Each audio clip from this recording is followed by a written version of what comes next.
میں اللہ کا شکر ادا کرتا ہوں کہ ہم جمعے کے دن اپنا سیگمنٹ جو ہم نے رمضان پورے میں کیا تھا عالم کے بول آپ سے دوبارہ شروع کر رہے ہیں، اور ہر جمعے کے جمعے ہم چاہیں گے کہ کچھ نہ کچھ آپ کو دین کے بارے میں اچھا سا بتائیں تاکہ ہمارا ایمان تازہ ہو جائے، کیونکہ بڑا مبارک دن ہے۔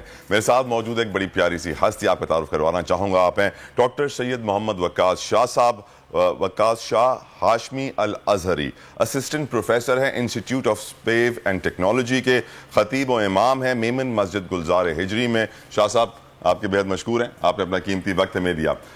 جمعے کی اہمیت ہم لوگ نارملی دیکھتے ہیں کہ جو تھوڑے بہت آپ دین کے بارے میں جانتے ہیں وہ جب بھی جمعے کو ایک دوسرے سے ملتے ہیں کہتے ہیں جمعہ مبارک، لیکن جمعے کی امپورٹنس کیا ہے، اہمیت کیا ہے، کیوں کہا گیا کہ درود زیادہ سے زیادہ پڑھیں، اس پہ تھوڑی سی روشنی ڈالیے سر۔ بہت شکریہ آپ کا۔ بسم اللہ الرحمن الرحیم، اللہم صلی وسلم وبارک علی سیدنا و مولانا محمد وعلی آلہ وآل بیتہ واصحابہ اجمعین۔ جمعۃ المبارک ایک اہم ترین دن ہے قرآن مجید فرقان حمید میں، اس کی اہمیت کے لیے اللہ تعالیٰ نے پوری سورہ جمعہ نازل فرمائی ہے۔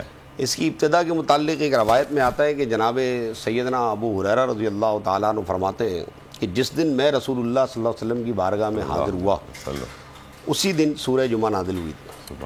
اچھا، مفسرین اس بارے میں ارشاد فرماتے ہیں کہ سورہ جمعہ جس دن نازل ہوئی ہے یہ حضرت ابو ہریرہ جس دن حاضر ہوئے ہیں، تو حضرت ابو ہریرہ حاضر ہوئے ہیں صلح حدیبیہ کے بعد اور غزوہ خیبر سے پہلے، تو حدیبیہ اور خیبر کے درمیان میں حضرت ابو ہریرہ حاضر ہوئے، اور یہ بنتا ہے 7 ہجری، تو سورہ جمعہ جو ہے وہ 7 ہجری میں نازل ہوئی۔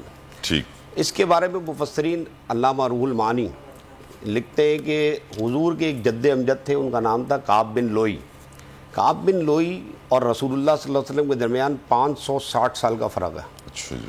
تو کعب بن لوئی جو ہیں اپنے زمانے میں اس دن یعنی جمعے کے دن اس وقت اسے کہا کرتے تھے یوم العروبہ۔ اس دن جو ہے آپ کیا کرتے تھے، قریش کو اکٹھا کرتے تھے، خطبہ دیتے تھے اور رسول اللہ صلی اللہ علیہ وسلم کی آمد کی خوشخبریاں سناتے تھے کہ ہمارا ایک نبی آنے والے ہیں اور ہمیں چاہیے کہ جب وہ مل جائیں تو ہم ان پر ایمان لائیں، نصرت کریں وغیرہ وغیرہ۔ تو یوم العروبہ کا نام بدل کے کعب بن لوئی نے اس دن کا نام رکھا تھا یوم الجمعہ، لیکن اس کو شہرت نہیں ملی۔ پھر یہ ہوا کہ جناب سیدنا مصعب بن عمیر رضی اللہ تعالیٰ عنہ، ان کو رسول اللہ صلی اللہ علیہ وسلم نے مدینہ جانے سے پہلے بھیجا تبلیغ کے لیے۔ حضرت مصعب بن عمیر جب مدینہ پہنچے، آپ نے اسلام کی تبلیغ کی، کچھ لوگ مسلمان ہو گئے، تو ان لوگوں نے کہا کہ بھئی یہودی جو ہے یوم السبت مناتے ہیں، نصارہ جو ہے یوم الاحد یعنی اتوار کا دن مناتے ہیں، تو ہمیں بھی کوئی دن ایسا رکھنا چاہیے نا جس دن ہم عبادت کریں۔ تو یہ طے کیا گیا کہ یوم عروبہ کیا جائے، کیونکہ ابھی جمعے کا دن مشہور نہیں ہوا تھا، یوم عروبہ رکھا گیا۔ تو مسلمانوں نے یعنی مدینہ کے مسلمانوں نے پہلی بار جو جمعہ ادا کیا یوم عروبہ جس کو آپ کہیں گے، اس دن حضرت مصعب بن عمیر نے لوگوں کو جمع کیا، خطبہ دیا، نماز پڑھائی۔ یہ پہلا جمعہ تھا تاریخ کا، رسول اللہ صلی اللہ علیہ وسلم ابھی مدینہ تشریف نہیں لائے۔ اب یہاں یہ ہوا کہ رسول اللہ صلی اللہ علیہ وسلم کے صحابی نے جب یہ نماز پڑھا دی اور یہ جمعے کا دن علماء مفسرین فرماتے ہیں کہ سورہ جمعہ کا جو دوسرا رکوع ہے وہ ہجرت سے پہلے نازل ہوا ہے۔ تو اس تفصیل سے یہ بات سامنے آ گئی کہ جمعے کی اہمیت جو کعب بن لوئی نے جاری کیا تھا، اللہ نے اس کو اوپر مہر تصدیق ثبت فرما دی، اور مہر تصدیق ثبت فرما کر اس کی اہمیت کو اجاگر کر دیا، اور ملی انفرادیت ہمیں بتا دی کہ جس طرح یہودی اپنا ایک دن مناتے ہیں، نصارہ اپنا ایک دن مناتے ہیں، مسلمانوں کو بھی چاہیے کہ اس دن جو ہے نا تمام دنیاوی کاموں کو چھوڑ کر صرف اور صرف اللہ اور اس کے رسول صلی اللہ علیہ وسلم کا ذکر کریں، اور اس دن کو جو ہے نا عید کے طور پہ منائیں۔ سبحان اللہ۔ کیسے منائیں، کیا کیا کرنا ہوتا ہے جمعے کو؟ کیونکہ میں نے یہ حدیث پڑھی، ایک نبی کریم صلی اللہ علیہ وسلم نے فرمایا زیادہ سے زیادہ درود ہمیں پڑھنا چاہیے جمعے کے دن۔ اور لیکن میں یہ بھی چاہوں گا کہ ہم ہمیشہ جمعے کی جب نماز پڑھنے جاتے ہیں شاہ صاحب، تو ہم خطبے میں ایک قرآن کی آیت سنتے ہیں، دعا میں بھی سنتے ہیں، لیکن بہت سارے میرے ایسے اپنے دوست ہوتے ہیں جن سے میں پوچھتا ہوں کہ یار مجھے اس قرآنی آیت کا مطلب بتاؤ، تو وہ نہیں بتاتے ہیں۔ اس پہ ذرا روشنی ڈالیے گا۔ بسم اللہ الرحمن الرحیم، ان اللہ وملائکتہ یصلون علی النبی، حق نبی، یا ایھا الذین آمنوا صلوا علیہ وسلموا تسلیما، اللہم صل علی آل محمد۔ بسم اللہ شاہ صاحب۔ بارک وسلم، صلاۃ و سلام علیک یا رسول اللہ۔ دیکھیے بہت اچھا آپ نے سوال کیا کہ جمعے کے دن سب سے پہلے کہ ہمیں کیا کرنا چاہیے۔ ابن ماجہ کی حدیث میں نبی علیہ الصلوۃ والسلام نے ارشاد مبارک کے دن غسل کرنا چاہیے، مسواک کرنی چاہیے، اچھے کپڑے ہوں تو اچھے کپڑے پہنیں، دھلے ہوئے ہوں تو دھلے ہوئے پہنیں، خوشبو کا اہتمام کریں، اور سب سے بڑھ کر حضور نے فرمایا اکثر الصلاۃ علیہ یوم الجمعہ، جمعہ کے دن کثرت سے مجھ پر درود و سلام پڑھا کرو. سبحان اللہ. یہ حدیث ابن ماجہ نے نقل کی ہے اوس بنت اوس اور حضرت ابو دردہ رضی اللہ تعالیٰ عنہ سے. دونوں صحابی جو ہیں ابن ماجہ سے بھی نقل کرتے ہیں, سنن ابو داؤد میں بھی حدیث موجود ہے.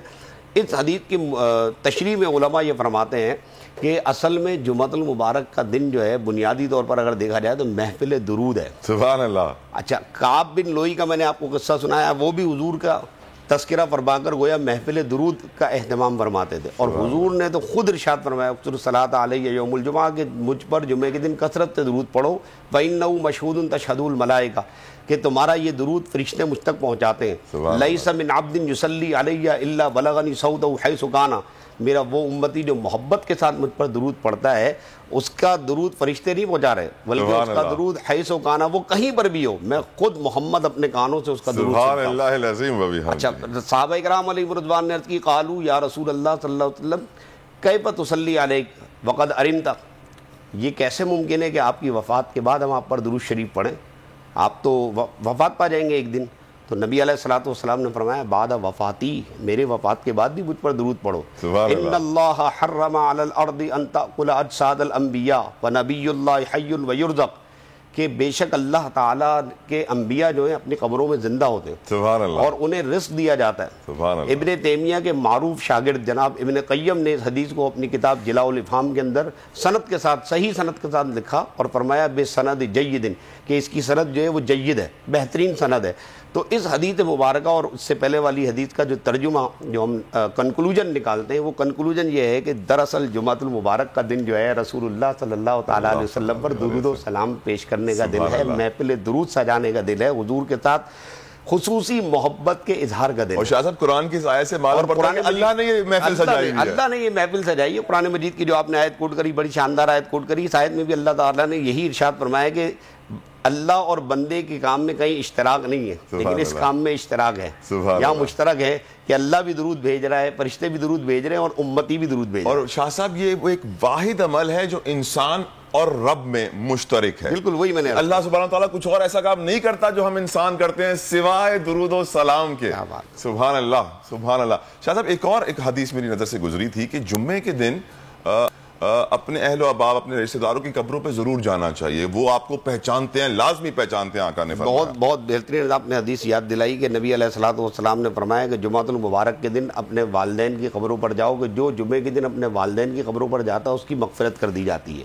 نمبر 2, ایک حدیث کا ترجمہ مفہوم یہ ہے کہ رسول اللہ صلی اللہ علیہ وسلم نے فرمایا کہ پہلے میں نے تمہیں قبرستان جانے سے منع کیا تھا, اب میں تم سے کہتا ہوں کہ تم قبروں کی زیارت کیا کرو, کہ قبروں کی زیارت کرتے جب تم کرو گے تو اس کے 2 فائدے ہیں. نمبر 1 کہ وہ قبر والے تمہیں پہچانتے ہیں, تم انہیں سلام کرو گے, وہ تمہیں سلام کا جواب دیں گے. دوسری بات یہ کہ قبروں کی زیارت کرنے سے تمہارے اندر آخرت کا خوف پیدا ہوگا, شوق پیدا ہوگا, تم دنیا کے ساتھ آخرت کی بھی تیاری کرو گے. دین اسلام کی یہی تو ایک خوبصورت چیز ہے کہ دین یہ نہیں کہتا کہ ٹوٹل دنیا میں گھر ہو کے رہ جاؤ, یا دین یہ بھی نہیں کہتا کہ ٹوٹل راہب بن کے زندگی گزارو, بلکہ دونوں میں توازن ہونا چاہیے, اعتدال ہونا چاہیے. کہ جس وقت نماز کا وقت ہے, جیسا کہ سورہ جمعہ کی جو آیت ہے اس میں کہا نا اذا نودی للصلاۃ, جب تمہیں بلایا جائے تم اپنی دنیا کے کاروبار میں مشغول رہو, کام کرو جو بھی کرنا ہے, کاروبار کرو. اذا نودی, جب تمہیں بلایا جائے نا تو اب دکان بند کر دو, اب کاروبار روک دو, دنیا کو بتاؤ اپنے عمل سے کہ بھائی اب میرے رب نے مجھے بلا لیا ہے, لہذا اب دکان بند ہوگی. آپ یہ دیکھیں کہ یہود و نصارہ کی زندگی کا اگر آپ مطالعہ کریں تو آپ دیکھیں کہ ہفتے کے دن یہودی, نصرانی, عیسائی کوئی کام نہیں کرتے, وہ کہتے بھائی آج ہمیں چرچ جانا, ہمارا عبادت کا دن ہے. شاہ صاحب ایک اور بہت ضروری سوال ہے, آج جمعے کا دن ہے اور ہر کوئی جمعے کی نماز کا اہتمام کرتا ہے, جاتا ہے نماز پڑھنے, لیکن جو حدیثوں سے میں نے پڑھا, جو مجھے نظر آیا کہ ہمیں حکم ہوا تھا کہ نماز سے 1 گھنٹہ قبل جانا سنت ہے, پہلے جا کے بیٹھو, بیان کو غور کرو, جو خطبہ ہوتا ہے اس پہ غور کرو کہ کیا فرمایا جا رہا ہے. لیکن آج کل آپ دیکھیں ہم پوری زندگی خطبہ سنتے رہتے ہیں, معلوم نہیں ہوتا مولوی صاحب ہمیں کیا رہے ہیں عربی میں. ہم پوری زندگی جو ہے نماز کھڑے ہونے سے 2 منٹ پہلے پہنچنا ہے, بس خطبے کی آخری لائن مل جائے, اللہ اکبر کہہ کھڑے ہو جائیں گے, ہماری نماز ہو جائے گی. دیکھیں اس بارے میں ایک بڑی زبردست بات مجھے یاد آ گئی کہ نبی علیہ الصلوۃ والسلام نے جو مدینہ منورہ میں پہلا جمعہ پڑھایا, جب آپ ہجرت کر کے تشریف لائے, قباء میں رکے, قباء میں آپ رکے پیر, منگل, بدھ اور جمعرات, 4 دن آپ قباء میں رکے. جمعے والے دن صبح آپ وہاں سے روانہ ہوئے مدینہ, جس کو پہلے یثرب کہتے ہیں, اس یثرب کو آپ مدینہ بنانے کے لیے تشریف لائے. مدینے میں جب آپ تشریف لائیں وہ جمعے کا دن تھا, مدینہ منورہ بن گیا. جی ہاں, مدینہ منورہ بن گیا. سبحان اللہ. تو مورخین لکھتے ہیں کہ جناب سالم, حضرت سالم بن عوف کی وادی میں آپ اترے, آپ نے جمعے کی نماز پڑھائی. تو اب سنیں, جمعے کی پہلی اذان ہوئی اور پہلی اذان کے بعد آپ نے خطبہ دیا اور اس میں لوگوں کو 5 باتوں کی نصیحت کی. نمبر 1, حمد باری تعالیٰ پڑھی, سبحان اللہ, درود و سلام پڑھا. سبحان اللہ. اس کے بعد پھر آپ نے تقویٰ کی نصیحت کی, قرآن مجید کی کچھ آیات کی تلاوت کی, سبحان اللہ. اور آخر میں اہل ایمان کے لیے دعا کی. سبحان اللہ. خطبے میں یہ 5 چیزیں ضروری ہیں. تو رسول اللہ صلی اللہ تعالیٰ علیہ وسلم نے جو پہلا جمعہ پڑھایا جی, اس میں یہ اذان ہوئی. اب یہ میں توجہ اس طرف دلانا چاہتا ہوں کہ اس وقت ایک ہی اذان ہوتی تھی. سبحان اللہ. اچھا, پھر حضرت ابو بکر کا زمانہ آ گیا, حضرت عمر کا زمانہ آ گیا, پھر حضرت عثمان کے زمانے میں لوگوں نے کہا کہ بھائی لوگ تو کاروبار میں مشغول رہتے ہیں, تو لوگوں کی سہولت چاہیے. امیر المومنین عثمان غنی رضی اللہ تعالیٰ نے لوگوں کی سہولت کے لیے دوسری اذان شروع کری. یہ جو پہلی اذان ہوتی ہے جسے ہم پہلی سمجھتے ہیں, یہ پہلی نہیں ہے, یہ دوسری ہے. اللہ اکبر. پہلی اذان وہی ہے جو خطیب کے سامنے کھڑے ہو کے دی جاتی ہے. اللہ. تو اب آپ نے جو بات ارشاد فرمائی وہ حضرت عثمان غنی رضی اللہ تعالیٰ عنہ کے دور خلافت میں لوگوں نے کہا تھا کہ بھائی کاروبار میں لوگ مشغول ہیں تو ان کی توجہ دلانی ہے. اب یہ اذان جو دی جاتی ہے نا, اس کا مقصد آپ جو بھی کام کر رہے ہیں نا, اب اس کو سٹاپ کر دیں, غسل کریں, مسواک کریں, خوشبو لگائیں, کپڑے پہنیں, تیار ہوں اور خطیب کے سامنے پہنچ جائیں دوسری اذان سے پہلے. وہ جو پہلی اذان ہے خطیب کے سامنے دی جاتی ہے. اب اس اذان سے پہلے پہنچنے کا حکم کیا ہے معلوم ہے؟ اگر آپ اذان سے پہلے پہنچیں گے تو آپ کو جمعے کا ثواب ملے گا. سبحان اللہ, سبحان اللہ. ڈاکٹر صاحب وقت کی کمی ہے, علامہ صاحب معذرت چاہوں گا, لیکن یقیناً اگلے جمعے بھی آپ سے انشاءاللہ بات کرنے کی کوشش کریں گے. لیکن آپ کا بہت شکر گزار ہوں. علامہ ڈاکٹر سید محمد وقاص شاہ صاحب ہمارے ساتھ, ہاشمی الازہری, اسسٹنٹ پروفیسر ہے institute of space and technology ہے, خطیب و امام, میمن مسجد گلزار ہجری. آپ کے بہت مشکور ہیں. جمعے کا مبارک دن ہے. میری خواہش یہ ہوگی کہ آپ لوگ بھی اس جمعے کا بھرپور فائدہ اٹھائیں, اہتمام سے جمعے کی نماز پڑھیں, اپنے قریب احباب کی قبروں پر ضرور جائیں اور درود و سلام زیادہ سے زیادہ کثرت سے پڑھیں.